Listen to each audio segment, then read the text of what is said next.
오늘도 예언의 말씀을 읽고 듣고 묵상하는 우리 모두에게 예수님으로 치유되고 회복되는 복된 날이 되시기를 주님의 이름으로 축복합니다.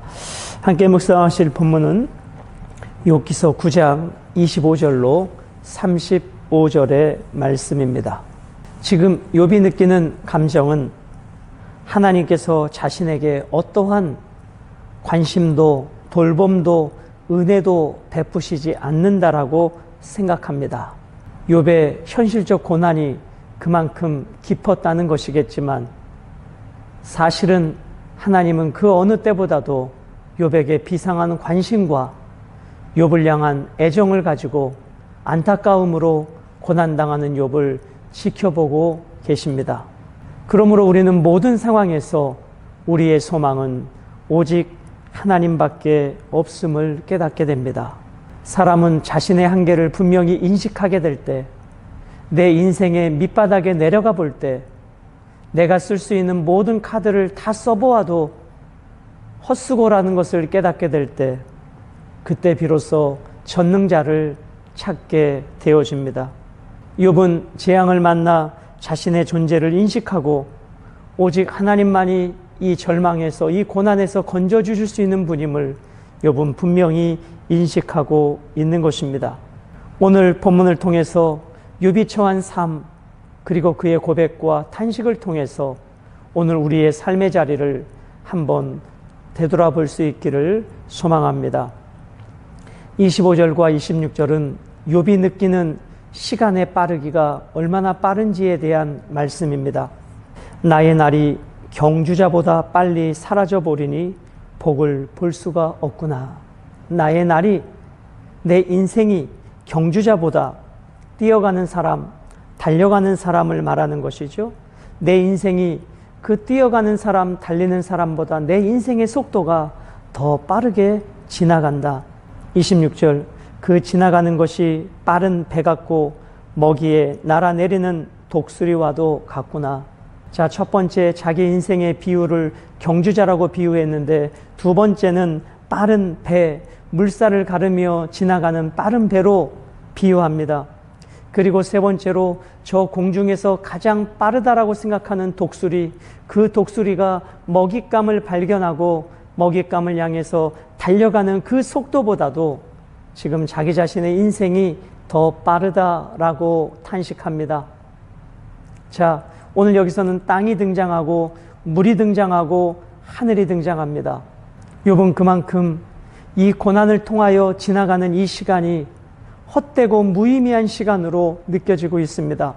오늘 본문을 통해서 우리가 느끼는 것은 욥이 단순히 오래 살기를 원하는 마음은 아닌 것 같습니다. 이제 자기 자신의 생명의 불꽃이 점점 꺼져가는데, 이렇게 억울하게 죽어가는, 이렇게 고통 속에 죽어가는 자신은 이런 고난당할 만한 일이 없는데 어찌하여 하나님께서 나를 이렇게 징계하시는지에 대한 안타까움과 탄식과 절망을 가지면서도 이제 생명의 불꽃이 꺼져가는 듯한 그 죽음의 문턱 앞에서 이렇게 죽을 수 없다라고 하는 욥의 탄식을 표현하고 있는 것입니다. 27절과 28절은 다시 한번 욥의 절망에 대하여 이야기합니다. 가령 내가 말하기를 내 불평을 잊고 얼굴빛을 고쳐 즐거운 모양을 하자 할지라도, 이 고난 속에서 다시 한번 내가 살아보고자, 의욕을 갖고 살아보고자 마음을 고쳐 먹었다는 것입니다.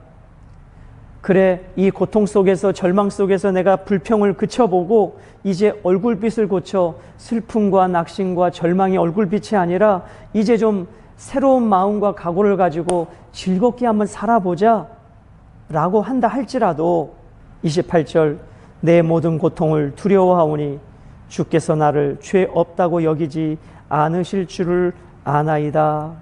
이렇게 자기 자신은 나름대로 이 고난을 이겨보고자 의지적으로 몸부림쳐보지만 결국 하나님은 나를 다시 절망으로, 고통 속으로 몰아가실 거라고 하는 욥의 스스로 내린 결론이었습니다. 내가 아무리 노력해도 하나님이 나를 이 고난에서 건져주시지 않을 거야. 내가 아무리 새롭게 살아보려고 해도 하나님은 결코 나를 이 고난에서 구원해 주시지 않을 거야. 그럴수록 하나님이 더 나를 고통 속에 밀어 넣을 거야. 고난 속에서 욥은 하나님을 그렇게 인식하고 있습니다. 그래서 29절에 욥은 포기해 버립니다. 노력해봤자 하나님께서 나를 누르실 건데 내 노력은 헛수고라는 것이죠. 그래서 욥의 선택은 포기인 것 같습니다. 29절, 내가 정죄하심을 당할진대 어찌 헛되이 수고하리까. 욥이 삶의 의욕을 가지고 살아보려고 어떠한 시도를 한다 할지라도 자신을 향한 하나님의 공격과 정죄함은, 즉 욥의 친구들이 말했던 너가 큰 죄를 졌기 때문에 이런 고난을 당할 거라고 하는 그 정죄감은 욥이 떨굴 수 없는 것입니다. 욥이 생각할 때 이런 결론을 뻔히 아는데 굳이 내가 새로운 마음과 각오를 가지고 노력할 필요가 있겠는가? 이것이 욥이 느껴지는 감정과 의지의 흐름이었던 것입니다. 그 표현을 한 걸음 더 나아가 30절, 31절에 욥은 이렇게 하나님을 인식합니다. 얼마나 잘못된 하나님에 대한 인식인가요?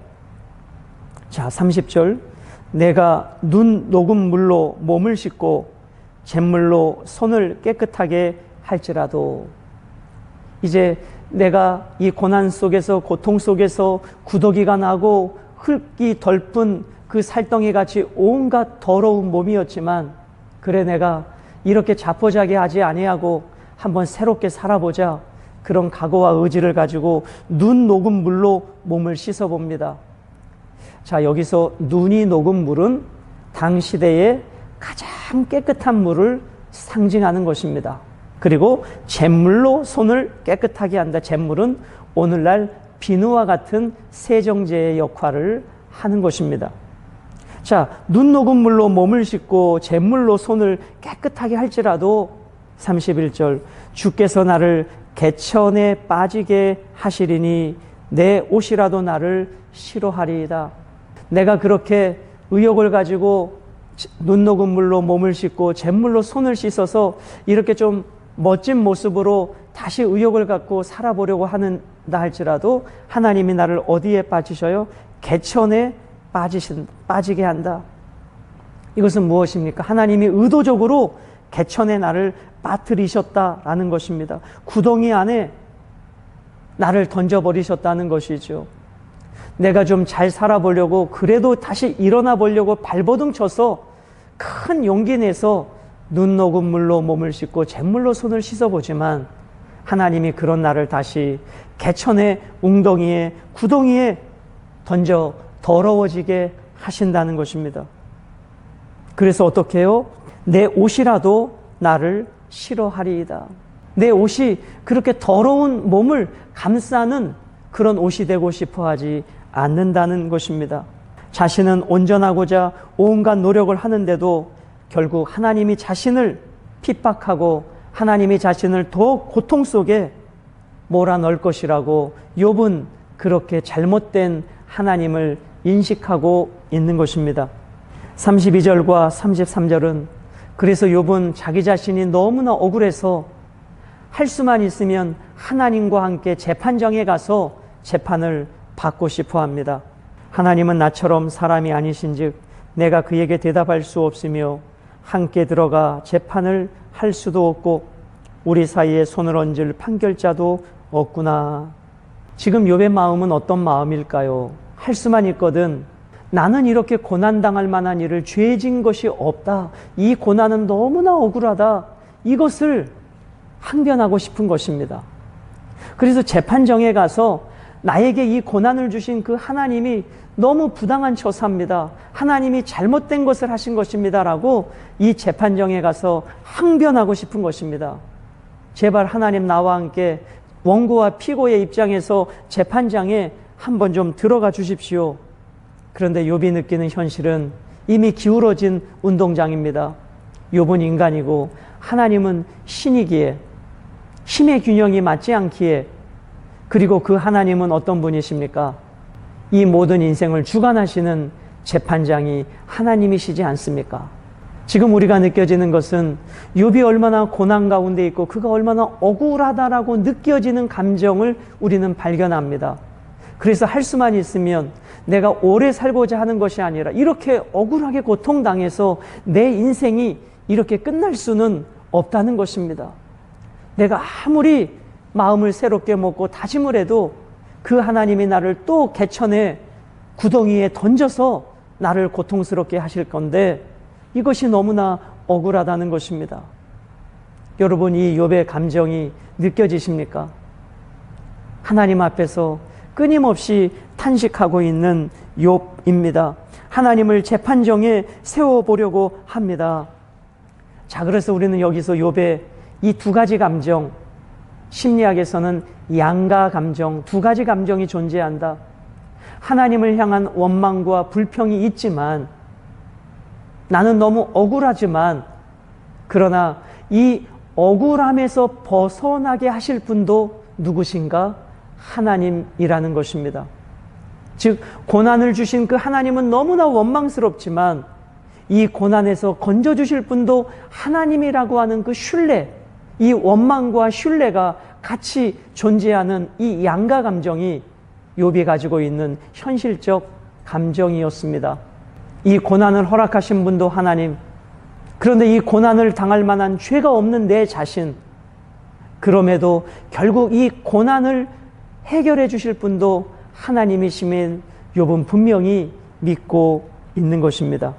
34절과 35절은 하나님과 법정 소송을 욥은 원하고 있습니다.